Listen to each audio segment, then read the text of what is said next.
Ever wonder what a Roman citizen really did after a gladiatorial fight? Our journey begins not in the marble halls of the Senate, but in the pre-dawn quiet, is where the real business of Rome is conducted. Senators in their pristine white togas stride purposefully towards the Curia. Welcome to the Roman Forum. This is where the real business of Rome is conducted. But what happens when the Roman returns from the chaos of the Forum? What is life like behind closed doors? After all this, with the body cleansed, attention would turn to the stomach. This is the transition to the Roman night, a time of both peace and peril. Ave, citizens, hear ye, hear ye! Fresh fish, spaces, and warm wine here. Welcome to the Roman Forum. This is the heart of the known world, where every road truly does lead. I sell fresh fish. Come, get your fresh fish here.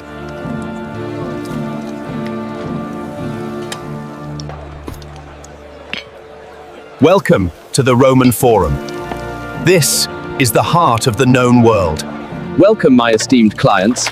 I trust you find your journey to the Forum productive.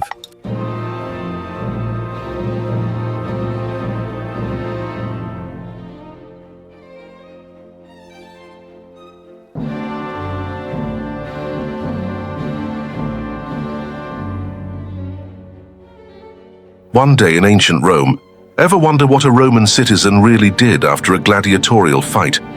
Beyond the Colosseum and grand emperors, daily life in ancient Rome was full of surprising routines and unheard-of challenges.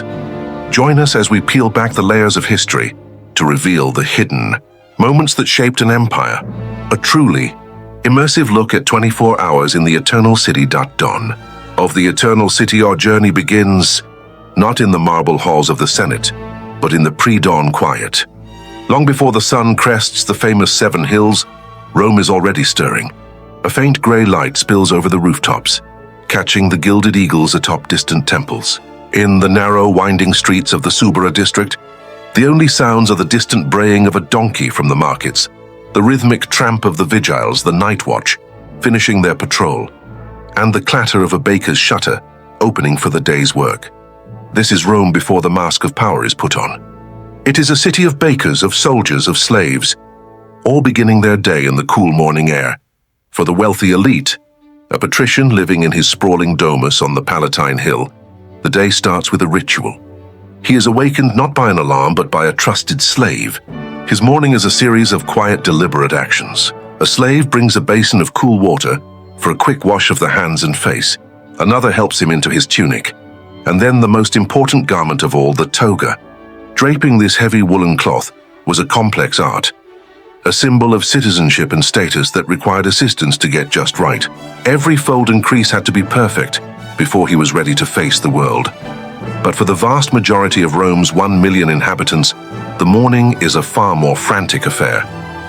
In the towering, rickety apartment blocks known as insulae, families of 8 or more might live in a single smoke-stained room. There is no running water here. A citizen, perhaps a stonemason or a shopkeeper, rises from a simple mat on the floor. His morning wash is a trip down several flights of treacherous stairs to the nearest public fountain, a communal hub of gossip and news where neighbors exchange stories while filling their clay jugs for the day.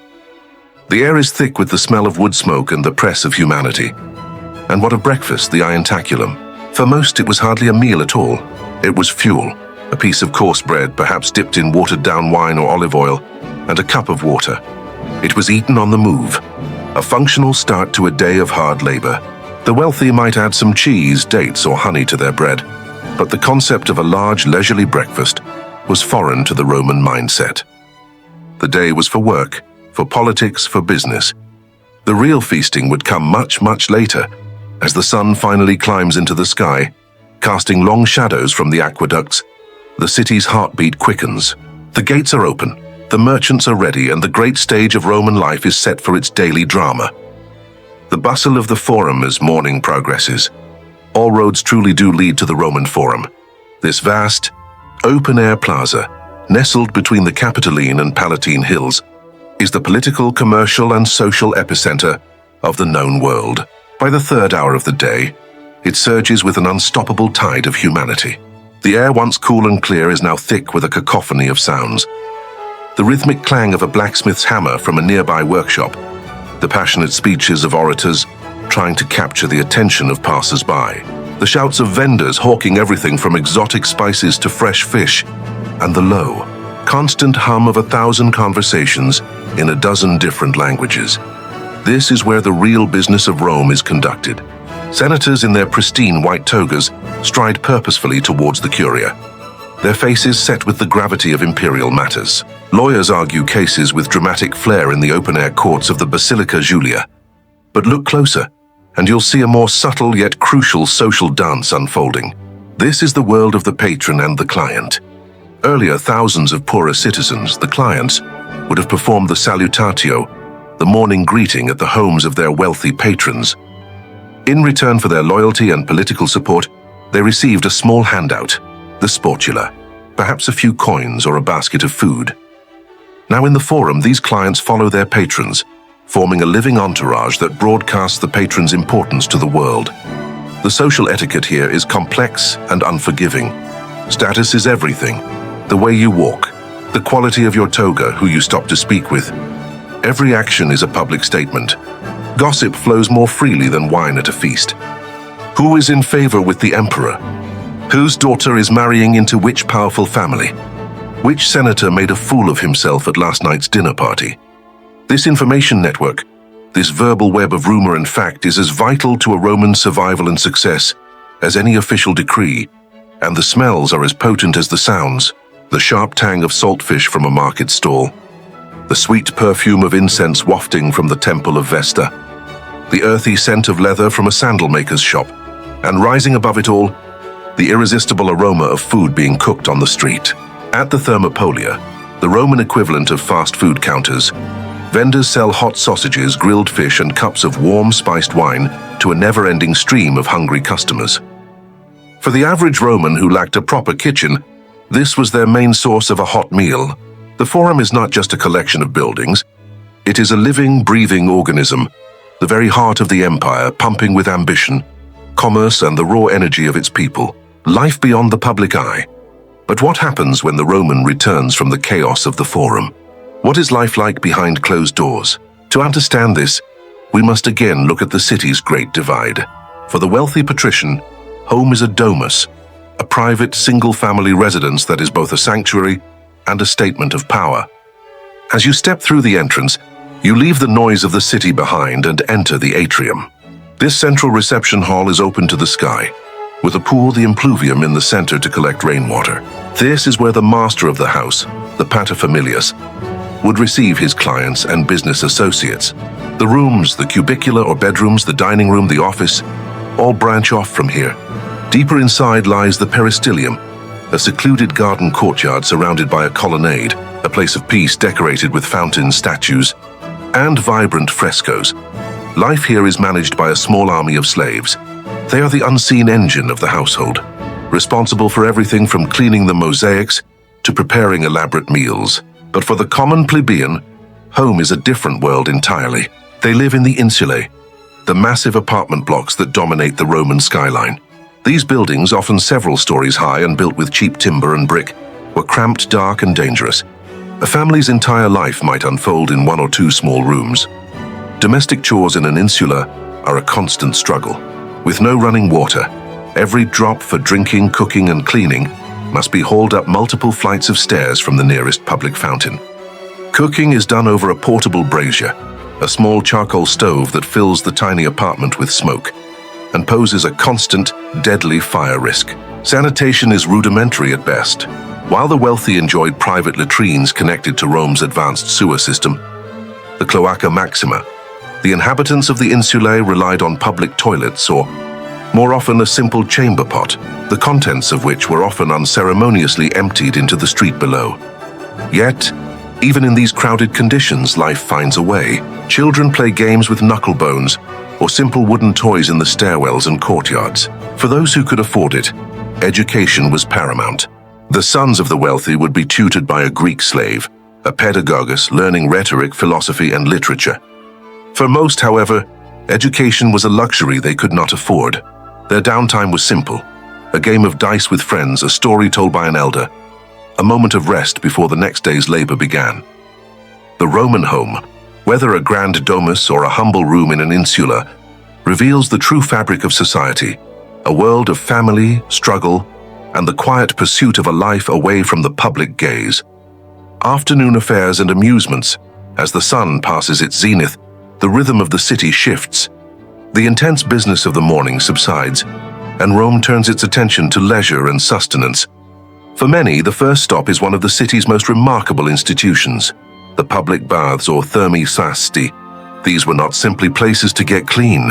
They were colossal social centers, architectural marvels open to citizens of all classes for a very small fee. Upon entering, a Roman would head to the apoditerium, the changing room, to store his clothes. From there, he might proceed to the palaestra, an open-air gymnasium to exercise, perhaps lifting weights, wrestling, or playing a ball game. Then the bathing ritual itself would begin, a sequence of rooms designed to cleanse the body and spirit. First, the tepidarium, a warm room to slowly raise the body temperature. Next, the caldarium, a hot, steamy room almost like a modern sauna, where dirt and sweat were scraped from the skin using a curved metal tool called a strigil. Finally, a bracing plunge into the cold pool of the frigidarium to close the pores and refresh the senses. But bathing was only part of the experience. The baths also housed libraries, art galleries, gardens, and food stalls. It was here that friends met to gossip, merchants closed business deals, and politicians gauged public opinion. The baths were the great equalizer of Roman society, a place where, for a few hours at least, everyone could relax together. With the body cleansed, attention turns to the stomach. The main meal of the day, the cena or dinner, was typically eaten in the late afternoon. For the average Roman, this was still a simple affair. A thick porridge of wheat or barley called pulse tangs, supplemented with vegetables like cabbage, beans, and onions, and perhaps a little cheese or a piece of fruit, for the wealthy. However, the cena was a theatrical performance. Guests would gather in the triclinium, the formal dining room, reclining on 3 large couches arranged around a central table. The meal could consist of dozens of courses, each more exotic than the last. Appetizers of dormice cooked in honey, main courses of roasted peacock or wild boar, and extravagant desserts. Wine mixed with water and spices flowed freely. Entertainment was essential. Poets would recite verses, musicians would play the lyre, and dancers would perform between courses. This was not just a meal. It was an hours-long spectacle designed to display wealth, taste, and social standing.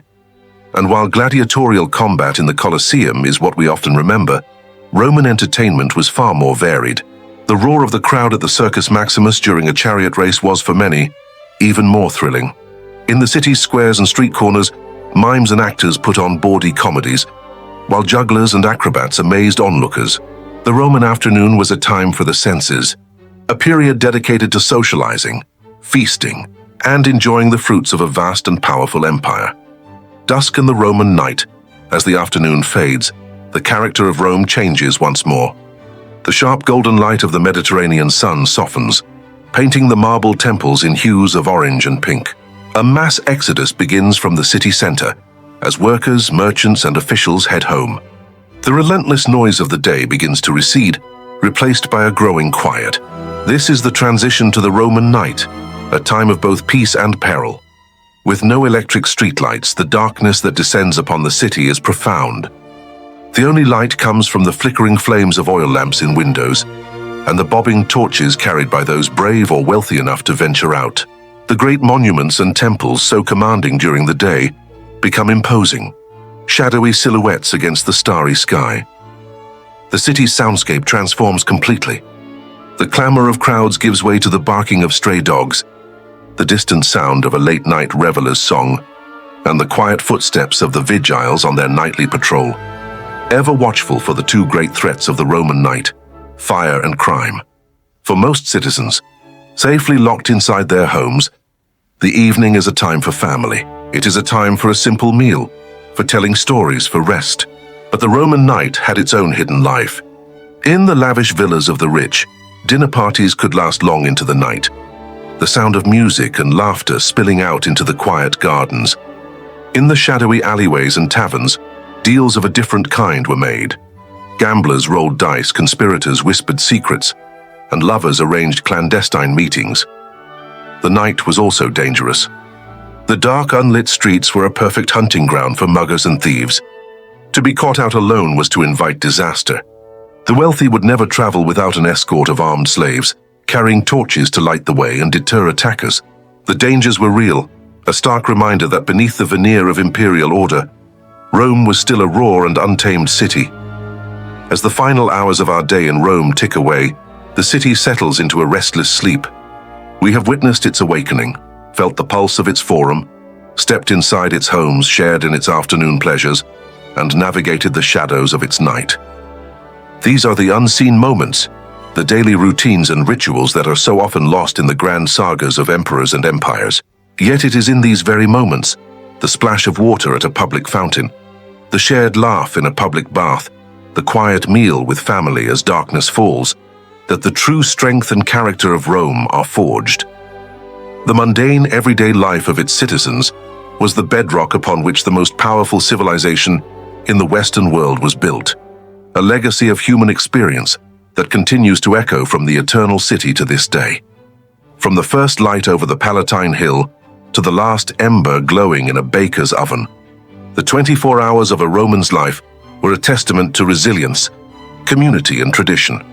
If you enjoyed this journey back in time, please give this video a like, subscribe for more immersive looks into history, and hit the notification bell so you never miss an expedition. What period of history should we explore next?